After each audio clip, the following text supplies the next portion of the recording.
Hello everyone, I am Kalpana Katiyar, Assistant Professor in Teacher Education Department in Khandelwal College of Management Science and Technology. Today I will discuss about education as an agent of social change. Meaning of social change. परिवर्तन प्रकृति का नियम है। हर गतिशील वस्तु में परिवर्तन होना स्वाभाविक है। समाज जीवित व्यक्तियों का समूह है जो अपने विचारों, मूल्यों और गतिविधियों में हमेशा गतिशील रहता है।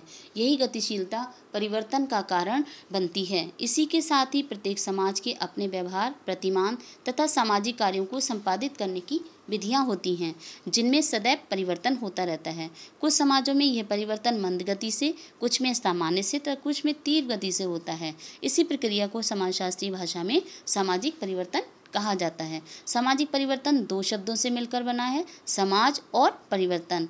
हम संबंधों के संगठित रूप को समाज कहते हैं और समाज सामाजिक संबंधों का जाल भी है। परिवर्तन क्या है? परिवर्तन का अर्थ है बदलाव। मनुष्य की भाषा, विचार, आवश्यकताएं, जीवन उद्देश्य, मूल्य, संस्कृति आदि किसी न किसी रूप में बदलती रहती हैं। आज का समाज पूर्व के समाज से भिन्न है। इस प्रकार समाज की पहले की स्थिति और आज की स्थिति में आने वाला अंतर या बदलाव ही परिवर्तन है, जिसे सामाजिक परिवर्तन कहा जाता है। अतः स्पष्ट होता है कि सामाजिक परिवर्तन में निम्न परिवर्तनों को स्थान प्राप्त होता है। पहला है चेंज इन सोशल कंस्ट्रक्शन, यानी कि सामाजिक संरचना में परिवर्तन। इसमें वे परिवर्तन निहित हैं जो समाज के संगठन या उसकी रचना या कार्यों से संबंधित हैं। दूसरा है चेंज इन सोशल वैल्यूज, सामाजिक मूल्यों में परिवर्तन। तीसरा है चेंज इन सोशल ऑर्गेनाइजेशन, यानी कि सामाजिक संस्थाओं में परिवर्तन। और चौथा है change in life of people in our society, यानी कि समाज के सदस्यों के जीवन से संबंधित। प्रोसेस ऑफ सोशल चेंज, सामाजिक परिवर्तन की प्रक्रिया। सामाजिक परिवर्तन कैसे होता है, इसकी प्रक्रिया क्या है, इस पर दो तरह के व्यूज़ दिए गए हैं। पहला है क्लासिकल व्यूज़, यानी कि शास्त्रीय मत। इसके समर्थक आगवन ने सामाजिक परिवर्तन और सांस्कृतिक परिवर्तन को एक ही माना है और संस्कृति को दो भागों में विभक्त किया है। पहला है भौतिक संस्कृति, यानी कि फिजिकल कल्चर। इससे तात्पर्य उन सभी वस्तुओं से है जिन्होंने मनुष्य अपने उपभोग के लिए बनाता है, जैसे नई मशीनें, टीवी, मोबाइल फ़ोन, कंप्यूटर, यातायात के साधन आदि। दूसरा है नॉन फिजिकल कल्चर, यानी कि अभौतिक संस्कृति। इसके अंतर्गत समाज के सदस्यों के विचार, आदर्श, मूल्य और सिद्धांत आते हैं। आगवन के अनुसार पहले भौतिक संस्कृति परिवर्तित होती है, तत्पश्चात अभौतिक संस्कृति। जब भौतिक संस्कृति के अनुरूप अभौतिक संस्कृति में परिवर्तन नहीं होता है, तब सांस्कृतिक विडंबना, यानी कि कल्चर लैग उत्पन्न हो जाती है। दूसरा है न्यू व्यूज़, यानी कि नवीन मत। इसके समर्थक मुड्रोक थे। उनके अनुसार सामाजिक परिवर्तन निम्न चार अवस्थाओं से होकर गुजरता है। पहला है इनोवेशन, अर्थात नव प्रवर्तन। इस नव प्रवर्तन की अवस्था में भिन्नता लाने के लिए व्यक्ति नई खोज कर उसे अपने जीवन में प्रयोग करता है। कभी कभी व्यक्ति नई खोज न करके दूसरी संस्कृति से कोई आदत ग्रहण करता है और उसे अपनाकर समाज में नवीनता लाता है, किंतु इसी नवीनता का सृजन वह स्वयं नहीं करता, इसे दूसरी संस्कृति से ग्रहण करता है। इसलिए सांस्कृतिक ग्राह्यता भी कहलाती है। अगला है सोशल एक्सेप्टेंस, यानी कि सामाजिक स्वीकृति। जब कोई आदत किसी एक व्यक्ति के द्वारा स्वीकारी जाती है तो वह सामाजिक परिवर्तन नहीं लाती है, परंतु जब उसे देखकर एक वर्ग के लोग उसे स्वीकार कर अपनी आदत बना लेते हैं तो संस्कृति का भाग बन जाती है। सामाजिक परिवर्तन में सामाजिक स्वीकृति अत्यंत आवश्यक है। थर्ड है सेलेक्टिव एलिमिनेशन, यानी कि चयनित विलोपन। जब कोई आदत उपयोगी तथा लाभकारी होती है और संतुष्टि देती है तो लोग उसे स्वीकार करते हैं और प्रयोग भी करते हैं, परंतु नए आविष्कारों के आ जाने से जब ये आदत अनुपयोगी हो जाती है तो इसे छोड़कर नई आदत स्वीकार कर ली जाती है। यही चयनित विलोपन होता है। जैसे पहले युद्ध में तीर, कमान, भाला आदि का प्रयोग किया जाता था, पर आज नए आविष्कारों के कारण तीर, कमान, भाला आदि अनुपयोगी सिद्ध हो गए हैं। अगला है एकीकरण, इंटीग्रेशन। समाज के सदस्य कई तरह की आदतें ग्रहण करते हैं। इनमें से कुछ को सामाजिक स्वीकृति ज़्यादा मिलती है, कुछ को कम और कुछ बिल्कुल ही अस्वीकार कर दी जाती हैं। ये आदतें धीरे धीरे आपस में समायोजित होकर एक समग्र रूप ले लेती हैं और संस्कृति का हिस्सा बन जाती हैं। इस तरह कोई नव परिवर्तन एकीकरण की अवस्था तक पहुंचकर ही सामाजिक परिवर्तन का हिस्सा बनता है। एकीकरण की प्रक्रिया अनवरत चलती रहती है। पैटर्न्स ऑफ सोशल चेंज, सामाजिक परिवर्तन के प्रतिमान।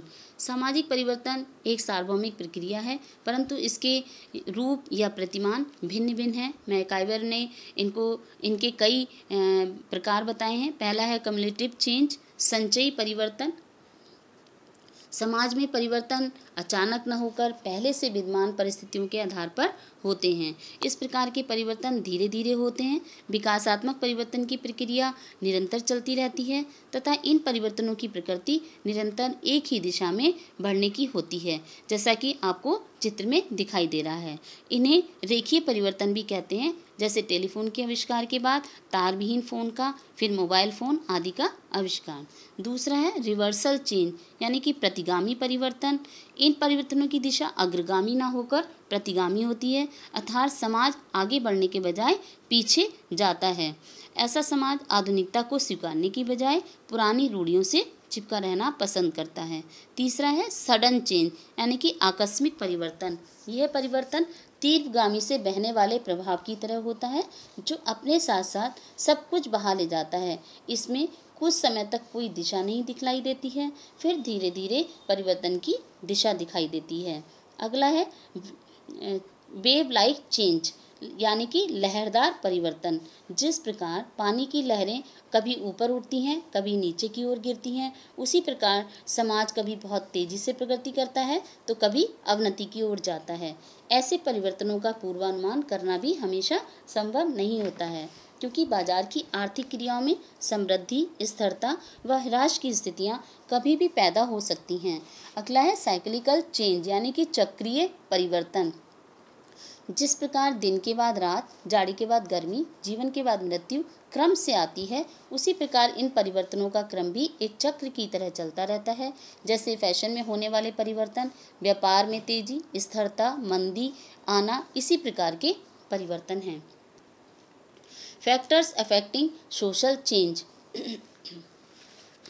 फैक्टर्स अफेक्टिंग सोशल चेंज, यानी कि सामाजिक परिवर्तन के कारक। प्रत्येक समाज में सामाजिक परिवर्तन की प्रक्रिया सदैव चलती है। किसी समाज में सामाजिक परिवर्तन किस गति और दिशा से होता है, ये अनेक कारकों पर निर्भर करता है। उसमें से प्रमुख कारक हैं। पहला है भौगोलिक कारक, ज्योग्राफिकल फैक्टर्स। जब प्रकृति अपना रौद्र रूप बाढ़, तूफान, भूकंप आदि के माध्यम से दिखाती है, तो वहाँ के लोग आपसी भेदभाव भूलकर एक दूसरे के सहयोग से उस मुसीबत का सामना करते हैं। दूसरा है डेमोग्राफिक फैक्टर्स। डेमोग्राफिक फैक्टर्स यानी कि जब कभी समाज या देश में अति जनसंख्या की स्थिति हो जाती है, तब देश में खाद्य सामग्री की कमी या समस्या हो जाती है। साथ ही समाज में निर्धनता, बेकारी, भुखमरी आदि का बोलबाला हो जाता है, जिससे जन स्वास्थ्य और उनका रहन सहन का स्तर गिरने लगता है। इनका प्राकृतिक परिणाम पारिवारिक और सामाजिक विघटन के रूप में सामने आता है। जिस समाज में युवकों का अनुपात बूढ़ों की अपेक्षा ज़्यादा होगा, वहाँ आर्थिक विकास अधिक होगा। बच्चों का अनुपात ज़्यादा होने से आर्थिक उत्पादन कम होगा। स्त्रियों का अनुपात पुरुषों से कम होने से बहुपति प्रथा का चलन हो सकता है, और पुरुषों का अनुपात स्त्रियों से कम होने से बहुपत्नी प्रथा का प्रचलन होता है। पुरुष और स्त्रियों के अनुपात में असंतुलन से परिवार में स्थिरता और अनैतिकता का जन्म होता है। अतः ये कारक सामाजिक परिवर्तन में अत्यंत महत्वपूर्ण कारक माने जाते हैं। अगला है प्रौद्योगिकी कारण, यानी कि टेक्नोलॉजिकल फैक्टर्स।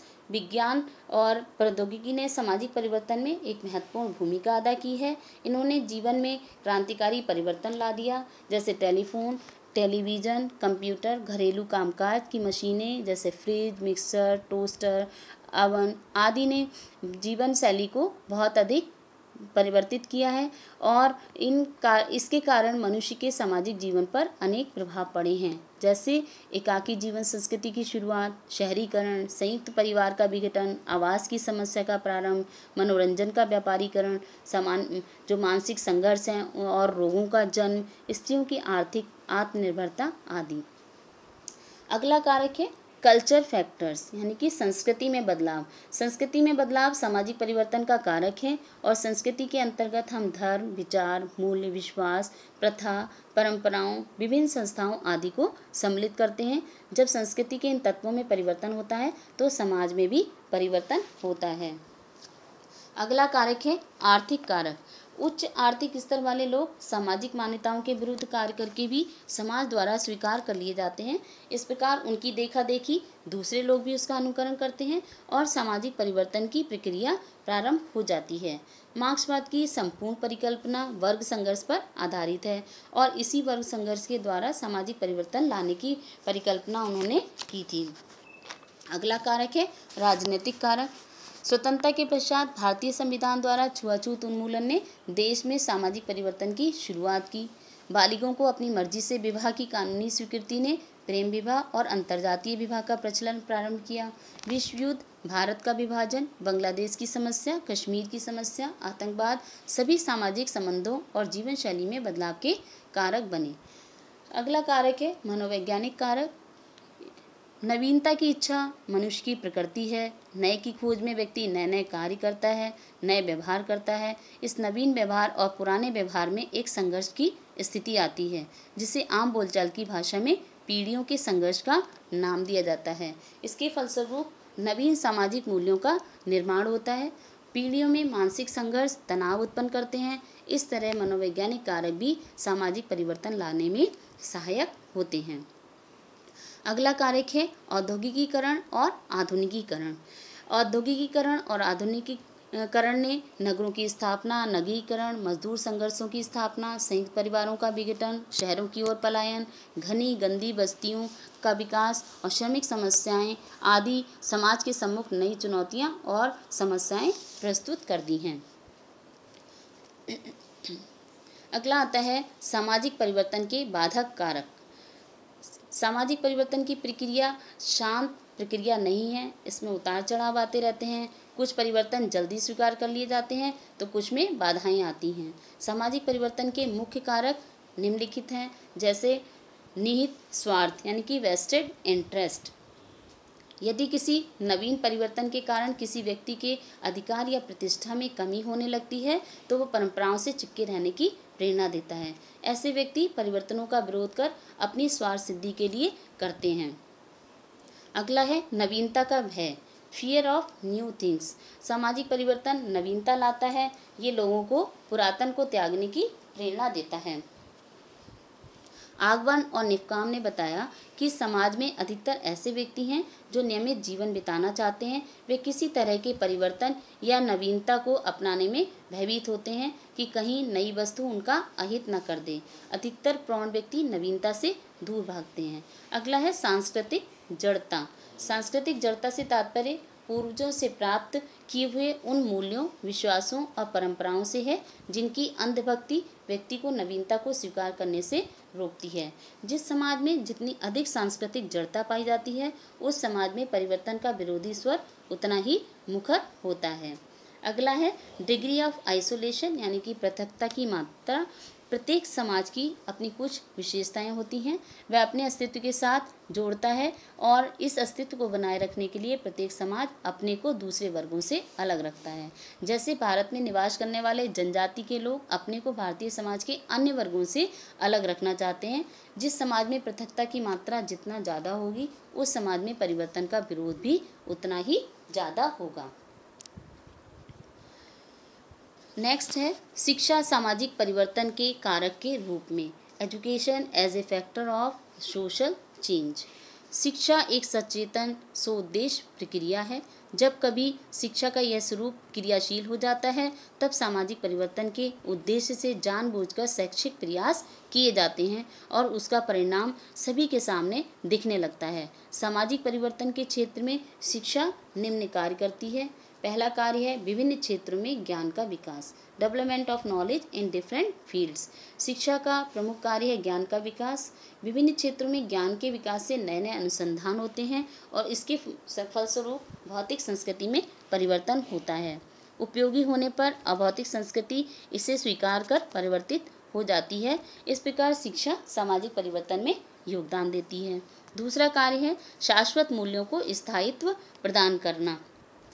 कभी कभी परिवर्तनों के बहाव में समाज के सदस्य इतना बह जाते हैं कि शाश्वत सामाजिक मूल्यों का क्षरण होने लगता है। ऐसे समय शिक्षा ही इन शाश्वत मूल्यों जैसे सत्य, अहिंसा, परोपकार, करुणा, दया आदि की रक्षा करती है और समाज को दिशा देती है। इस प्रकार शिक्षा एक अविनाशी शक्ति बनकर संस्कृति की रक्षा और नई पीढ़ी को उसका हस्तांतरण कर अपने मूल रूप में करती है।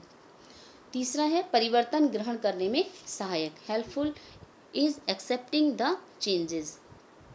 संस्कृति में नित्य नए भौतिक और अभौतिक परिवर्तन होते हैं, किंतु ये परिवर्तन सामाजिक परिवर्तन का हिस्सा तभी बन पाते हैं जब समाज का एक बड़ा वर्ग इन्हें स्वीकार कर ले। शिक्षा सामाजिक परिवर्तनों को ग्रहण किए जाने के लिए उपयुक्त वातावरण का निर्माण करती है। अगला कारक है नवीन परिवर्तनों के उदय में सहायक, helpful in emerging of new changes. शिक्षित वर्ग ही समाज की बुराइयों को दूर करने तथा समाज को सुधारने के कार्यक्रमों को प्रस्तावित करता है। इतिहास गवाह है कि भारतीय शिक्षित वर्ग ने ही समाज में व्याप्त बुराइयां जैसे बाल विवाह, सती प्रथा आदि के विरुद्ध आंदोलन किया, जिससे ये समाज से कुप्रथाएं समाप्त हो गईं। अगला है परिवर्तनों का मूल्यांकन। समाज में अनेक प्रकार के परिवर्तन होते हैं। ये सभी परिवर्तन प्रगतिशील व वांछित नहीं होते। कुछ परिवर्तन अवांछित भी होते हैं। शिक्षा उन मानकों को तय करती है जिनके आधार पर परिवर्तनों का मूल्यांकन किया जाता है। सिर्फ इतना ही नहीं, ये परिवर्तनों के मूल्यांकन में सहायता कर वांछित परिवर्तनों को प्रोत्साहित करती है। अगला है सामाजिक परिवर्तनों की शिक्षा, एजुकेशन ऑफ सोशल चेंजेस। सामाजिक परिवर्तन की प्रक्रिया तब पूरी होती है जब परिवर्तनों को सामाजिक स्वीकृति मिलती है। सामाजिक स्वीकृति के लिए यह आवश्यक है कि समाज को इन परिवर्तनों की जानकारी दी जाए, इनसे होने वाले लाभ का ज्ञान किया जाए। शिक्षा सामाजिक परिवर्तन की शिक्षा विभिन्न साधनों के माध्यम से देती है। अगला है एकता व समग्रता उत्पन्न करने में सहायक। भारत जैसे देश में शिक्षा इस तरह का सामाजिक परिवर्तन लाने का प्रयास कर सकती है जिससे लोग धर्म, जाति, वर्ण, वर्ग आदि से संबंधित संघर्षों को त्याग कर राष्ट्रीय एकता के विचारों को स्वीकार कर लें। और लास्ट है सामाजिक गतिशीलता में सहायक। सामाजिक परिवर्तन का आधार सामाजिक गतिशीलता है। शिक्षा सामाजिक समस्याओं का समाधान करती है, नए परिवर्तनों को स्वीकार करने की प्रेरणा देती है, लोगों की मनोवृत्तियों में परिवर्तन लाती है। इस तरह ये सामाजिक गतिशीलता को बढ़ाने में सहायक होती है। Education followers of social change. एक ओर यदि ये बात सही है कि शिक्षा सामाजिक परिवर्तन करती है, तो दूसरी ओर यह बात भी सही है कि सामाजिक परिवर्तन शिक्षा को प्रभावित करते हैं। अर्थात शिक्षा सामाजिक परिवर्तन की अनुगामी है। कुछ कारणों के साथ इसे स्पष्ट किया जा सकता है। जैसे पहला है सामाजिक शक्तियों के कारण शैक्षिक परिवर्तन। सामाजिक प्रक्रिया को गतिशील बनाए रखने के लिए प्रत्येक समाज में कुछ शक्तियाँ होती हैं, जैसे समाज की आवश्यकताएं, आकांक्षाएं, समाज में विद्यमान भिन्न भिन्न प्रकार के समूह, समाज के भिन्न आचरण, प्रतिमान, शाश्वत मूल्य आदि। जब कभी किसी भी कारणवश इन शक्तियों में परिवर्तन होता है तो शिक्षा में भी आवश्यक परिवर्तन होने लगता है, क्योंकि शिक्षा ही इन सामाजिक शक्तियों को प्रतिबिंबित करती है। दूसरा है सामाजिक आवश्यकताओं के कारण शैक्षिक परिवर्तन, educational change due to social needs. प्रत्येक समाज की अपनी आवश्यकताएं होती हैं, उन्हीं के अनुसार शिक्षा की व्यवस्था की जाती है। जैसे जैसे समाज की आवश्यकताएं बदलती जाती हैं, वैसे वैसे वहाँ की शिक्षा में भी परिवर्तन आ जाता है। नेक्स्ट है सांस्कृतिक परिवर्तनों के कारण शैक्षिक परिवर्तन, educational change due to cultural changes. सांस्कृतिक परिवर्तनों के कारण भी शैक्षिक परिवर्तन या शिक्षा के स्वरूप में परिवर्तन होता है।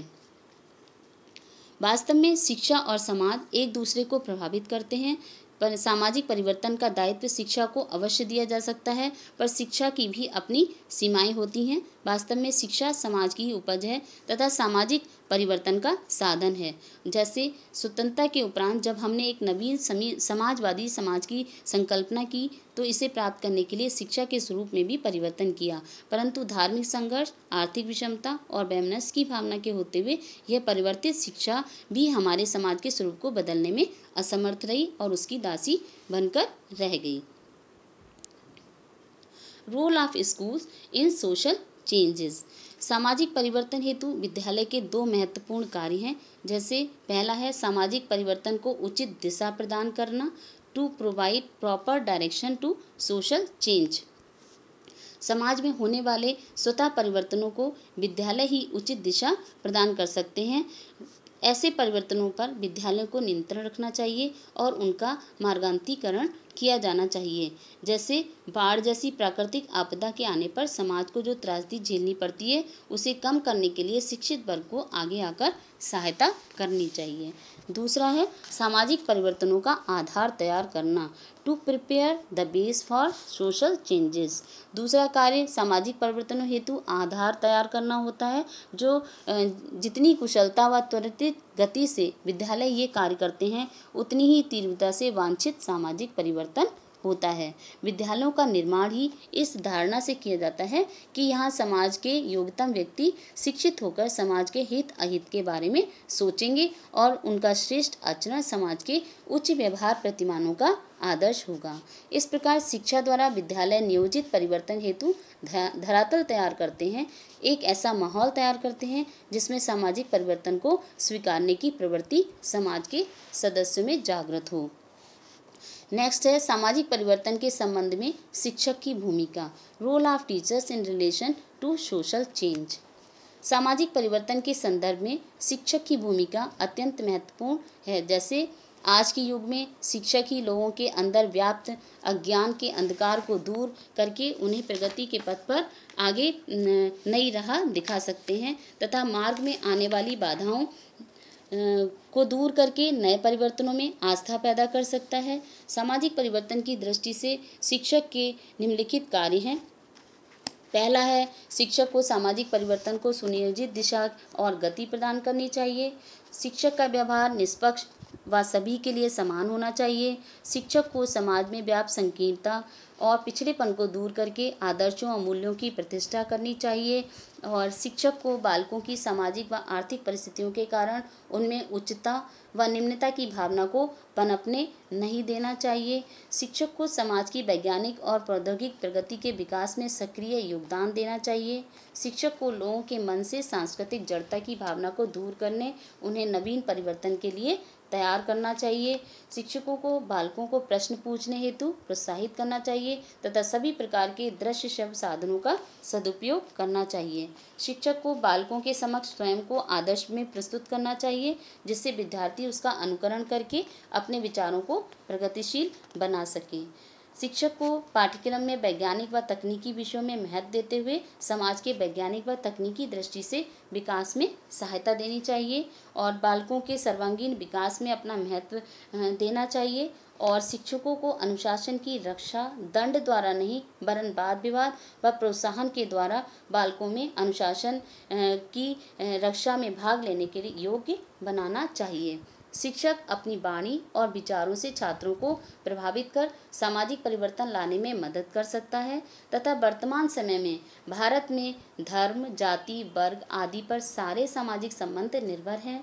शिक्षक छात्रों को इनसे ऊपर उठकर राष्ट्रीय भावना की अनुभूति करने की प्रेरणा दे सकता है। इस प्रकार भावात्मक व राष्ट्रीय एकता बनाए रखने में शिक्षक बहुत मदद कर सकता है। यह एक ऐसा सामाजिक परिवर्तन होगा जिसकी कल्पना हम और हमारे राष्ट्रीय नेता आगे कर रहे हैं। धन्यवाद।